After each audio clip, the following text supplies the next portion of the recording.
આવી ગયો, શું ચાલ્યું છે? પ્રેમ ગોરી તારો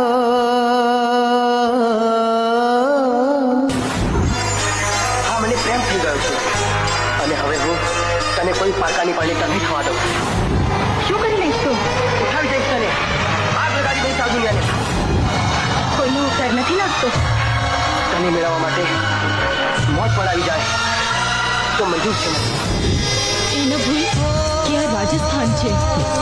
પ્રીતની ક્યારે સરહદના બંધન નથી મળતા. તું પાછું નહીં જઈ શકે. પાછા જવું હોત તો આવે જ ના. આ જન્મી જગત આપણી પ્રીતની પાંખો કાપી લે એ પહેલા હજી એક રસ્તો છે. ચાલ આપણે ભાગી જઈએ. મારી પ્રીત કાયમ નથી મળતા. મોતો લડવા